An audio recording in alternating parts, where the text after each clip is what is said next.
ಅದು ಶುದ್ಧವಾದ ನೀರಲ್ಲಿ ಅದು ಡೆಂಗ್ಯೂ ಸೊಳ್ಳೆ ಮೊಟ್ಟೆ ಇಡುತ್ತೆ. ಅದನ್ನು ನಾವು ಪ್ರತಿದಿನ ಸ್ವಚ್ಛವಾಗಿಟ್ಟು ಒಣಗಿಸಿ ಅದನ್ನು ಮತ್ತೆ ನೀರು ತುಂಬಿಟ್ಕೋಬೇಕು. ಮತ್ತು ನಾವು ಯಾವಾಗಲೂ ಮನೆಯಲ್ಲಿ ಸೊಳ್ಳೆ ಪರ್ದೆ ಬಳಸಬೇಕು. ಮತ್ತು ಸ್ವಯಂ ರಕ್ಷಣೆ ಮಾಡ್ಕೋಬೇಕು. ಮೈಗೆ ಆಯಿಲ್ ಬರುತ್ತೆ, ಅದನ್ನು ತಗೊಂಡು ಹಚ್ಕೊಂಡ್ರೂ ಸೊಳ್ಳೆ ಕಡಿಯೋದಿಲ್ಲ. ಇದು ಹಗಲಲ್ಲಿ ಕಡಿಯುವಂಥ ಸೊಳ್ಳೆ. ಇದು ಡೆಂಗ್ಯೂ ಸೊಳ್ಳೆ ಯಾವಾಗಲೂ ಹಗಲು ಹೊತ್ತು ಕಡಿಯೋದು, ನೈಟ್ ಕಡಿಯೋಲ್ಲ.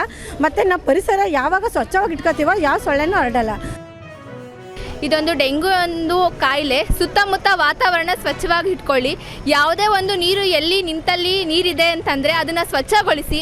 ಸುತ್ತಮುತ್ತ ಸೊಳ್ಳೆ ಆಡಲು ಬಿಡಬೇಡಿ. ಆ ಸೊಳ್ಳೆ ಏನಾದ್ರು ನಮಗೆ ಕಚ್ಚಿದ್ರೆ ನಮಗೆ ಡೆಂಗು ಅಂತಹ ಕಾಯಿಲೆಯನ್ನು ಹರಡುತ್ತೆ. ಯಾವುದೇ ಒಂದು ಜ್ವರ ಬರ್ತು ಅಂತಂದ ತಕ್ಷಣ ಹಾಸ್ಪಿಟಲ್ಗೆ ಹೋಗಿ ರಕ್ತವನ್ನು